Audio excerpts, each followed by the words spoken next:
السلام عليكم ورحمة الله تعالى وبركاته. soo dhawaada waxay idin tahaba wanaagsan ku saliya xabiibka sallallahu alayhi wasallam.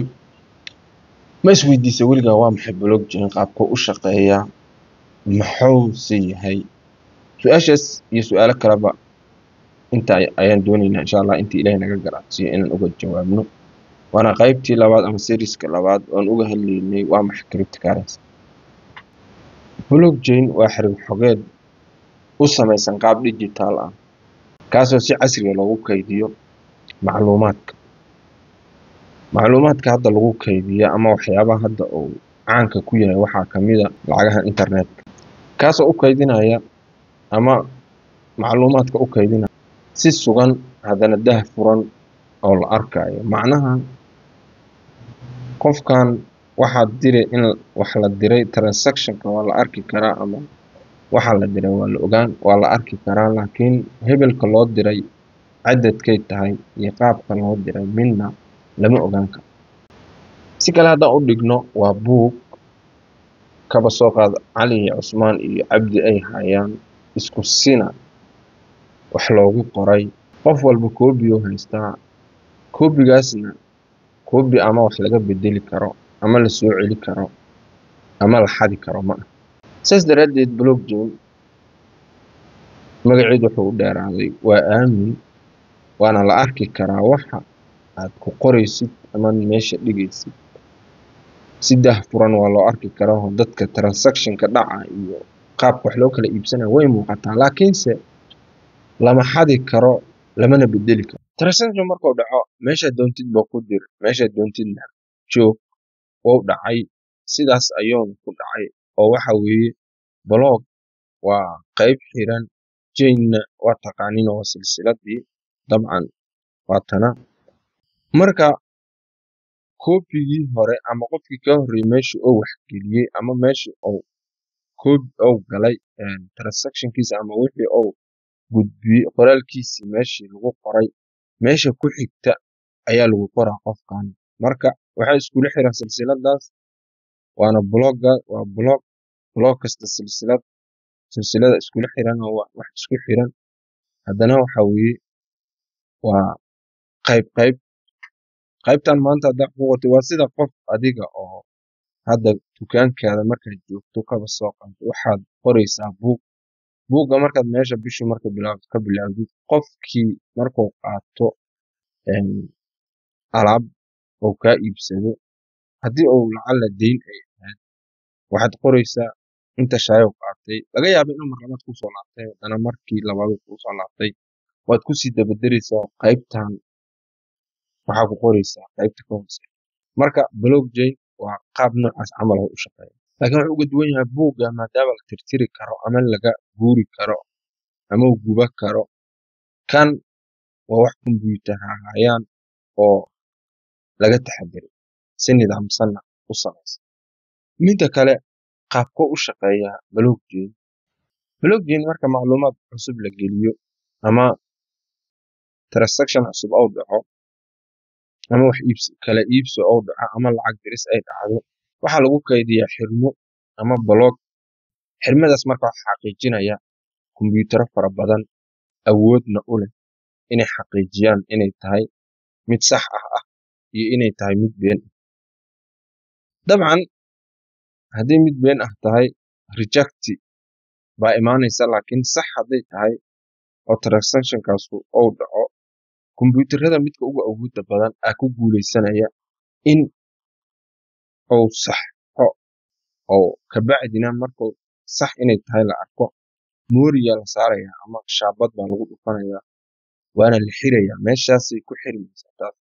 Marka xirmada la xiray waxay ku xiran tahay kuwii hore oo hore loo xiray, qayb walba meesheeday ku xiran tahay. Xirmadii hore midaan hadda dhacday baa lagu xiray. Marka blockchainka sidaas waaye oo waa xirmaba xirmay ku xiran tahay, waxaana isku haya silsiladii oo aan naqaanin. Sida hore usoo sheegnayba xirmad waxaan markii la qoro oo transactionkan dhaco wax la soo celi karo ama la qaldi karo ama la khiyaani karo ma aha. Siday u dhacday way dhacday, waana sidaas bay isugu dhammaatay, qaybtaas way xirantay. wixii hadda ka bacdi transaction dhaca uunba la heli karaa ama la process garay karaa. wax la soo celi karo maahan oo lacagtu iga qaldantay hebel ii soo celi ma jirto. ma ahan ma ahane war waxba iga qaldamay ama lacagtaas hebel uma rabin hebel u rabay ma jirto. lacagtaas hadday markaa qaldanto waa sidii kaaga tahay allah kaa sabarso. marka maadaama aan la bedeli karin waxbana laga qaldi karin wixii asagu meeshaas galeen ay galeen, sidaas daraaddeed waxa weeye waxay ka dhigtay in la aamino oo hadda dowladuhu xataa ay leeyihiin waa u baahannahay in aan adeegsano isticmaalno sida inaan u adeegsano qarashaadka dakhliga soo gala, canshuuraha iyo electionka ama doorashooyinka. marka blockchain maadaama aan la xadi karin ama aan la koobi garay karin ama aan laga noqon karin, taas waxay ka dhigtay mid aamin ah oo xaqiiqa ah. dadka qoon marka qofku uu arkaya transaction inuu dhaco waa loo jeedaa, laakiin wixii yaa la siiyey yaa laga qaaday lama arkayo, intay mareen wax la xadi karo ma aha. laakiin waa wax loo jeedo oo daah furan oo qof walba u jeedayo, laakiin maamulkiisa waa gaar ahay. faa'iidooyinka marka waa maxay oo leeyahay blockchainku? dabcan khasaarihiisana waa ka hadli doonaa, faa'iidadiisana hadda laakiin faa'iidadan ka hadli maadaama blockchain waa maxay aan ku jiro.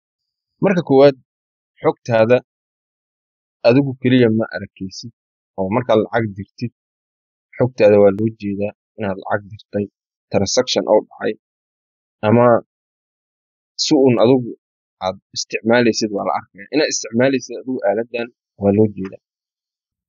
inta isticmaasha cryptocurrency ama blockchainka way wada arkaya.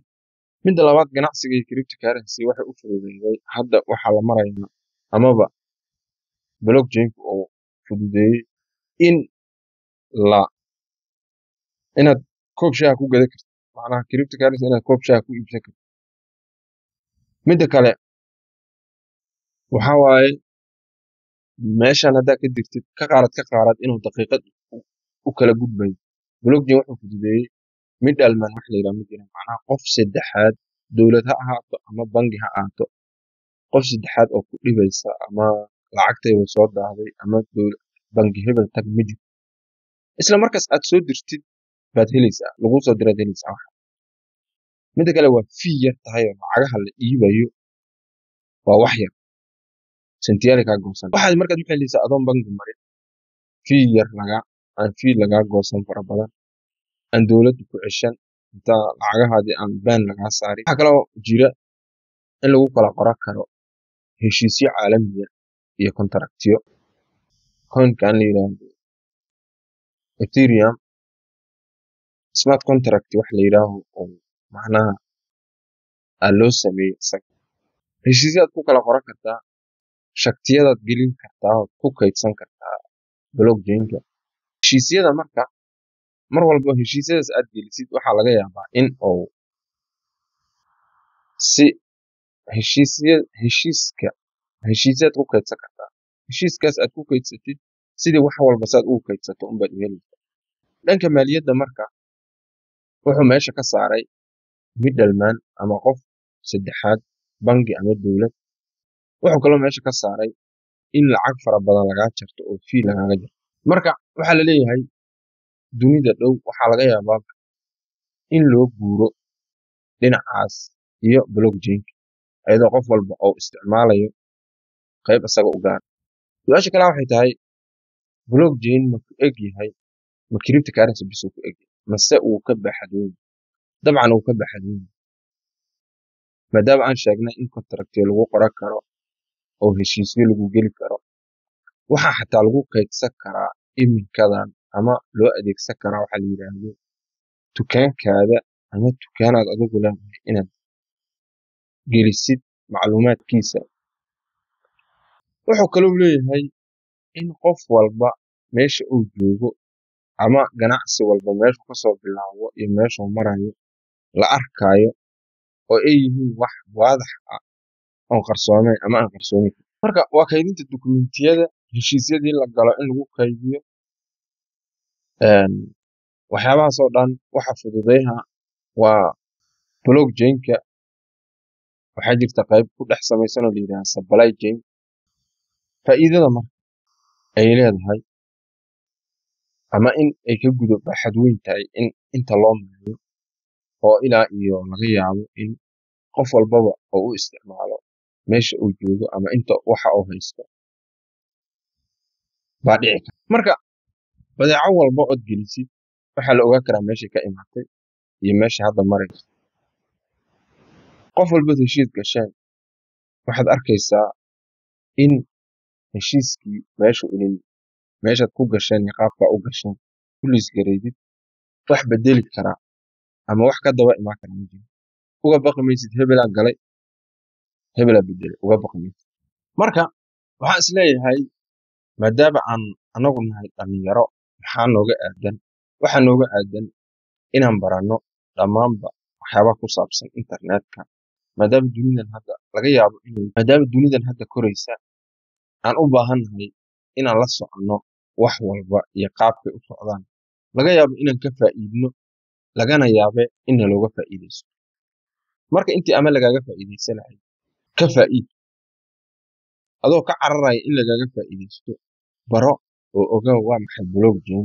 haddii aad rabto inaad guulaysato waxaa muhiim ah oo laga maarmaana haddii aan rabno inaan guulaysano waxaa muhiim ah oo laga maarmaana inaan wax baranno.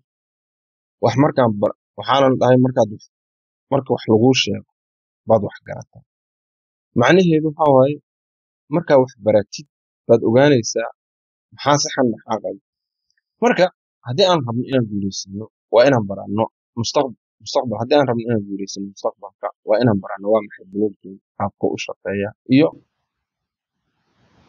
barnaamijyada ku saabsan cryptocurrency. haddii wax unaad ka faa'iiday fadlan like noo saar. haddii aad is leedahay wax kaloo ka muhiimsan oo laga hadli lahaa wax jira oo ku saabsan internetka ama aaladahan waa comment noogu reeb oo comment noogu soo qor insha Allah.